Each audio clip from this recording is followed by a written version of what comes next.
안녕하세요. 유상민 목사입니다.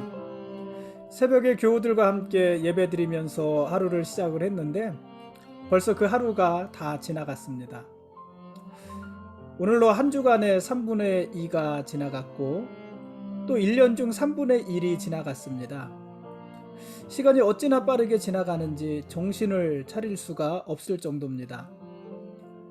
시간이 이렇게 빠르게 지나가니까는 좋은 점도 있고 아쉬운 점도 있습니다. 개인적으로 조금 힘든 상황들은 이 시간과 함께 빨리 지나갔으면 좋겠습니다. 그러나 별다른 일을 하지도 못한 채 이렇게 시간만 허비하고 있다는 생각이 들면 왠지 시간이 아깝고 아쉬운 마음이 많이 듭니다.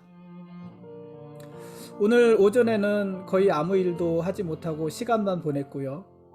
오후에는 마음만 분주했었던 것 같습니다. 우체국 다녀오고 은행 다녀오고 오늘 읽어야 되겠다 싶은 책들을 잔뜩 쌓아 놓았는데 오히려 그 분량에 질려서 정작 별로 읽지도 못했습니다. 그래도 시간은 애누리 없이 째깍째깍 잘 지나가고 지금은 완전히 시간에 쫓기는 때가 되었습니다. 오늘은 이렇게 지났지만 어쩔 수 없고 내일은 시간을 잘 관리하면서 보내야 되겠습니다. 오늘 말씀 보시겠습니다.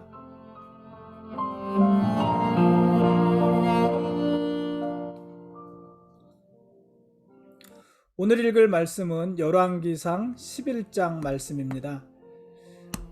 우리는 지금까지 어제까지 잠언과 아가서 말씀을 읽었습니다.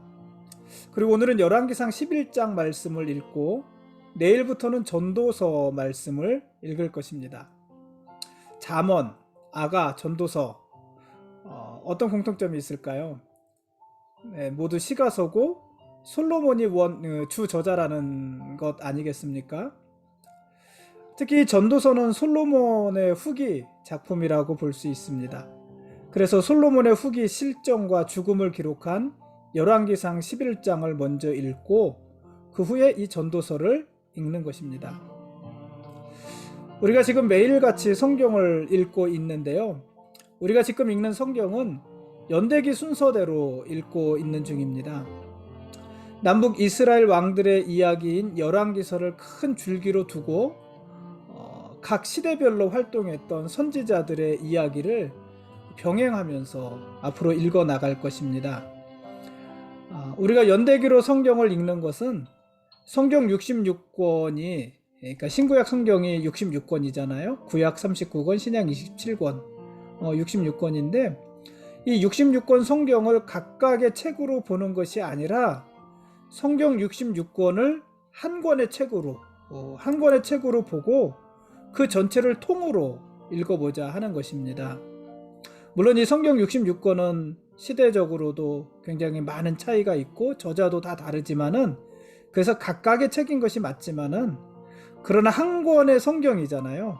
그래서 한 권의 성경으로 읽자, 통으로 읽자 그런 의미로 연대기적으로 읽는 것이고 열왕기서가 하나의 큰 줄기라면은 열왕기 시대에 각각의 왕들이 있잖아요. 남유다에도 왕이 있었고 북이스라엘에도 왕이 있었고 그 왕들의 시대에 맞는 시가서, 선지서를 우리가 그 시대에 맞게 왕들의 시대에 맞게 같이 읽어 나간다는 것입니다. 어쨌든 그렇게 성경을 읽고 있습니다. 그러므로 여러분은 매일 길라잡이 영상에서 제시해 드리는 그 진도에 따라서 성경을 읽으시기 바랍니다. 중요한 것은 여러분이 이 영상을 보시는 것이 아니라 성경을 읽으시는 것입니다. 지금 보는 이 영상은 여러분이 매일 일정한 분량의 성경을 읽을 수 있도록 또 계획을 가지고 진도에 맞춰서 1년에 1독 할 수 있도록 그렇게 읽을 수 있도록 도와주는 길라잡이에 지나지 않습니다. 그러므로 여러분이 매일 정해진 분량의 성경을 읽으시고 이 길라잡이 영상의 도움을 받아서 그 성경을 묵상하는 것 그것이 우리가 지금 이 길라잡이 영상을 보고 또 성경을 읽는 목적입니다.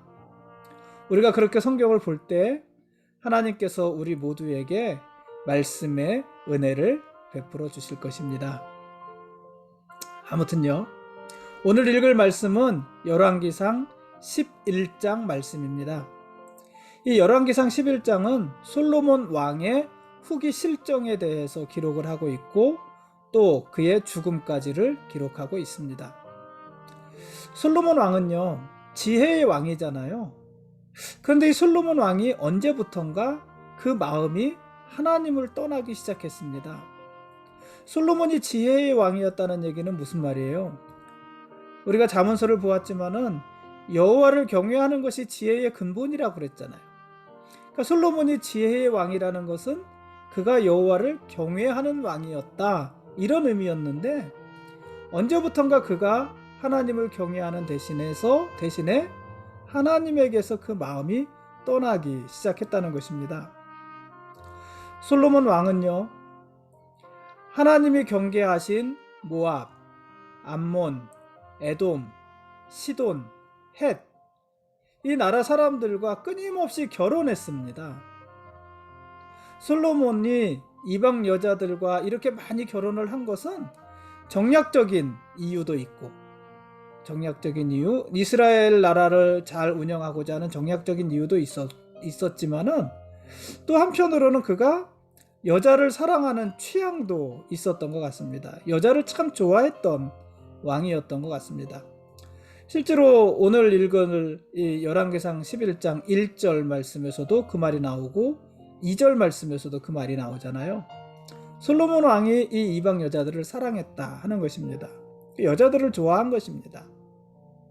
아무튼 그렇게 많은 사람과 결혼을 해서요, 솔로몬에게는 후궁이 700명, 후궁이 700명, 첩이 300명이나 있었다, 이렇게 오늘 본문 3절에서 기록을 하고 있습니다.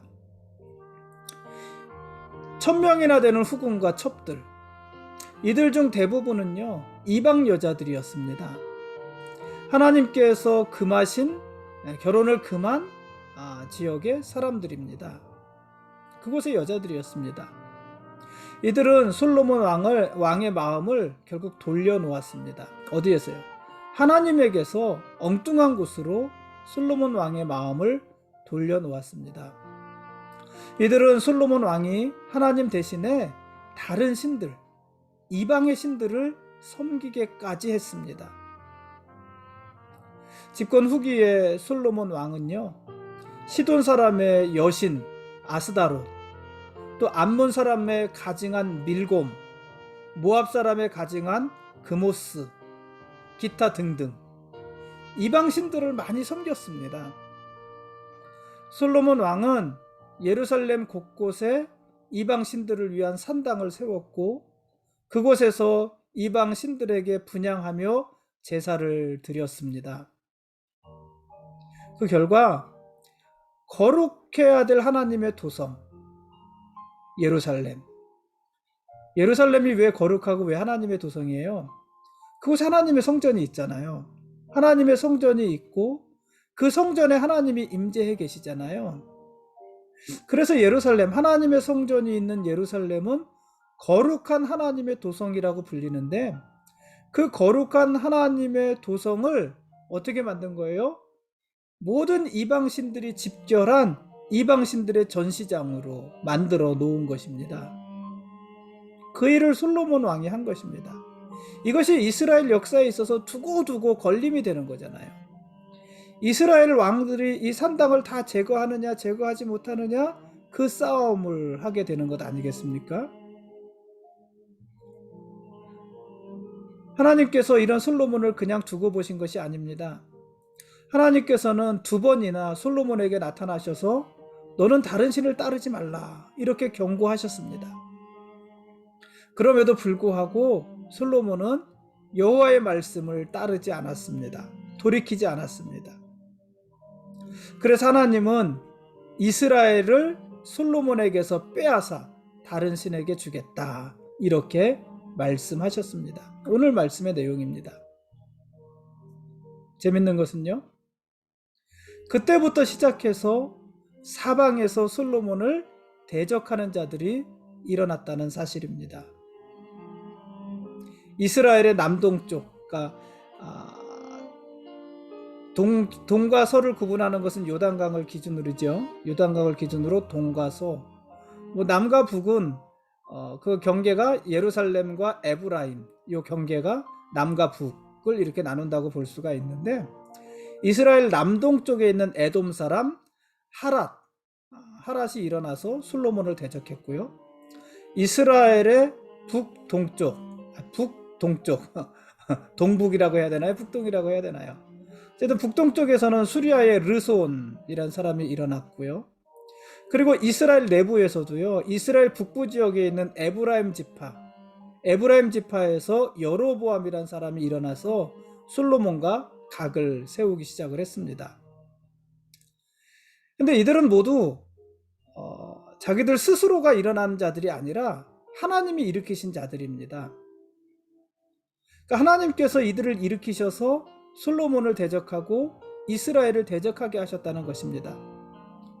특히 북쪽에 있는 에브라임 지파, 이 에브라임 지파의 여로보암에게는요, 하나님께서 선지자 아히야를 보내서 그가 이스라엘 12지파 중에서 10지파를 통치하는 왕이 될 것이다, 이렇게 말씀하시기까지 했습니다. 이스라엘이 총 12지파잖아요. 그 중에 10지파면은 이스라엘 뭐 거의 다 가져간 것 아니겠습니까? 그 이스라엘의 왕이 되게 하겠다, 이렇게 선지자를 보내서 말씀을 하십니다. 이 일로 인해서 솔로몬이 여로보암을 죽이려고 했지만 여로보암이 어디로 도망가요? 애굽으로 도망가지요. 애굽으로 도망가서 애굽 왕 시삭의 도움을 받으면서 죽음을 피하게 됩니다. 이 애굽으로 피했던 사람이 또 그 에돔 사람 하랏이거든요. 이 애굽 사람 하랏, 에돔 사람 하랏, 이 에돔을 다윗 시대에 다 점령을 했는데, 그때 이 하랏이 도망가죠. 그때 어린 아이였는데 애굽으로 도망가서 애굽에서 있다가 힘을 기르고 지금 솔로몬을 대적하는 자로 일어난 것인데, 이 여로보암도 애굽으로 도망을 가서 그 목숨을 유지하면서 훗날을 도모하게 됩니다. 솔로몬 왕이 여호와의 율례와 법도를 잘 지킬 때, 그때 이스라엘은요 가장 강력한 나라였습니다. 이스라엘은 주변의 모든 나라들을 효과적으로 통제했고, 주변 나라들은 이스라엘에 조공을 바쳤습니다. 그러나 솔로몬 왕이 하나님을 떠나서 이방신들을 섬기기 시작하자 주변 나라들이 어떻게 된 거예요? 이스라엘을 대적하는 자들로 일어서기 시작한 것입니다. 이스라엘의 힘은 급격히 약화되었고, 결국 이스라엘은요 솔로몬 왕 이후에 어떻게 됩니까? 두 나라로 쪼개지게 되잖아요. 하나님께서 말씀하신 대로 북쪽의 10지파를 여로보암이 통치하게 되고, 하나님께서 남쪽에는 유다 지파가 이제 다윗의 지파고, 거기에 한 지파를 더해서 베냐민 지파를 더해서 두 지파만이 겨우 나라의 명맥을 이어가게 하는 것입니다. 여러분, 결국이요 이스라엘의 안정과 평화는 뭐 다윗의 용맹이니 솔로몬의 지혜니 이런 것으로 지켜졌던 것이 아니라 하나님의 보호하심으로 지켜졌던 것입니다. 다윗이 아무리 용맹했어도, 솔로몬이 아무리 지혜로웠어도 하나님이 그들을 외면하시면 그 평화와 안전이 지켜지지 않는 것입니다. 보장되지 않는 것입니다.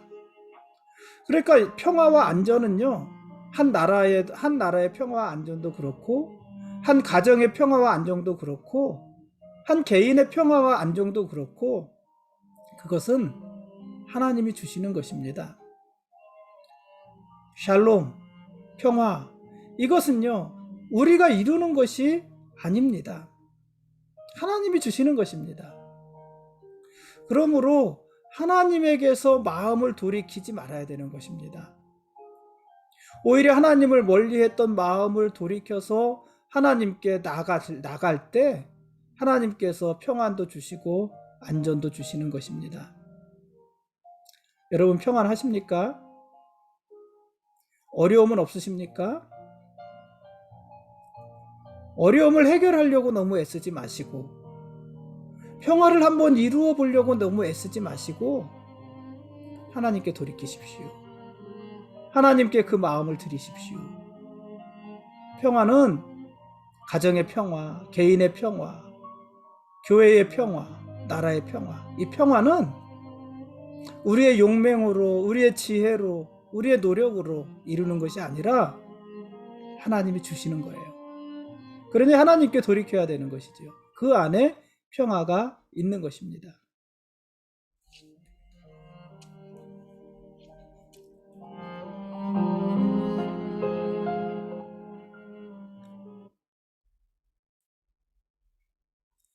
지금까지 열왕기상 11장 말씀에 대한 길라잡이였습니다. 내일 읽을 말씀은 전도서 1장부터 3장까지 말씀입니다. 그런 말 있지 않습니까? 까마귀 노는 곳에 백로야 가지 마라. 여러분, 까마귀 노는 곳에 백로야 가지 마라고 했습니다. 아무리 희고 순결한 것이라고 해도요, 검정을 가까이 하면 자기도 모르게 검정이 묻게 되어 있는 것입니다. 솔로몬이 그랬습니다. 솔로몬은 지혜로운 왕이었잖아요. 선하고 의로운 왕이었잖아요. 솔로몬은 하나님을 누구보다 경외하는 왕이었잖아요. 그러니 그가 지혜로울 수 있었던 것이죠. 그런데 그 주변에 검정이 너무 많았습니다. 솔로몬 주변에 이방 여자와 그들이 섬기는 이방 신들이 가득했습니다. 그러다 보니까 솔로몬 왕도 언제부턴가 그 검정이 묻기 시작한 것입니다. 이방 신을 섬기는 이방 여자들을 흉내내기 시작했고, 결국 자기가 나서서 이방 신들에게 제사를 지내면서 이방 신들을 섬기게 된 것입니다. 솔로몬이 하나님께 제사 드렸을까요? 안 드렸을까요? 하나님 앞에도 드렸겠죠. 그러나 이방 신들에게 제사를 드리는 순간 하나님은 떠난 것입니다. 하나님께 제사 드리는 형식을 가지고 있다 하더라도 이방 신들에게 제사를 드리는 순간 하나님을 떠난 것입니다. 왜 그렇습니까? 나 외에는 다른 신을 섬기지 말라고 하셨잖아요. 너희를 위하여 우상을 두지 말라고 하셨잖아요. 그러니까 하나님 외에 다른 신을 섬기는 순간 하나님은 떠난 것이에요. 하나님께 제사를 드리고 있다 하더라도, 번제와 화목제를 드리고 있다 하더라도, 속죄의 제사를 드리고 있다 하더라도 그들은 하나님을 떠난 것입니다. 솔로몬이 그랬습니다. 주변에 그런 것들이 너무 많다 보니까 자기도 모르게 그 길을 가게 된 것입니다. 여러분, 우리가 죄짓지 않으려면 어떻게 해야 될까요? 죄짓지 않으려면은요, 우선 죄로부터 멀리 떨어져 있어야 되는 것입니다. 죄를 가까이 하면서 죄짓지 않을 수는 없습니다. 죄를 가까이 한다는 얘기는 무슨 말이냐면은, 오늘은 죄를 짓지 않을 수 있어요. 그러나 내일은 죄를 질 수도 있다는 거예요. 내일도 죄를 짓지 않을 수 있어요. 그러나 그 다음 날은 죄를 질 수 있다는 것이에요. 결국 시간 문제라는 것입니다. 죄를 가까이 하면서 어떻게 죄를 짓지 않겠습니까? 그러니까 우리가 죄 짓지 않기 위해서는 먼저 죄를 멀리 해야 되는 것이에요. 지혜의 왕 솔로몬조차 죄를 가까이 하다 보니 죄를 지었습니다. 그러므로 여러분, 죄를 멀리 하십시오. 어찌하다 보니 죄를 질 상황이 찾아왔다면 어떻게 해야 될까요? 무조건 도망가십시오. 싸우면서 견디면서 이기려고 하지 마시고요, 무조건 도망가십시오. 그래야 죄를 짓지 않을 수 있는 것입니다. 하나님께서는 솔로몬이 하나님과의 언약과 법도를 지키지 아니했기 때문에 그 나라를 뺏어서 신하에게 주겠다, 이렇게 말씀하셨습니다. 그러나 나라를 빼앗아서 다른 신하에게 주겠지만, 그러나 솔로몬의 아버지 다윗을 위해서 솔로몬 시대에는 그렇게 하지 않겠다, 이렇게 말씀하셨어요. 누가 죄를 진 거예요?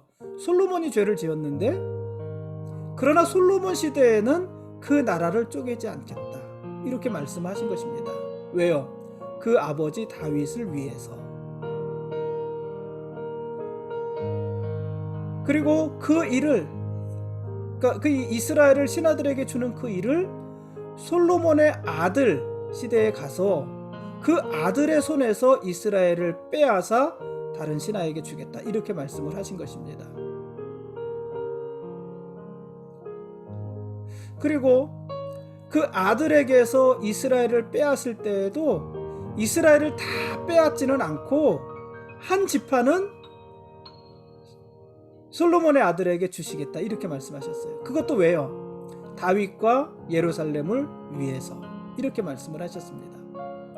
그래서 결국 이스라엘이 12지파인데 북쪽으로 10지파가 가게 되는 것이고 남쪽으로는 유다 지파와 하나님이 남겨주신 한 지파, 그 지파가 어느 지파예요? 베냐민 지파. 이 베냐민 지파와 유다 지파가 어떻게 해요? 솔로몬의 아들 르호보암 편에 서게 되는 것입니다. 하나님이 남겨주신 것입니다. 누구를 위해서요? 다윗을 위해서.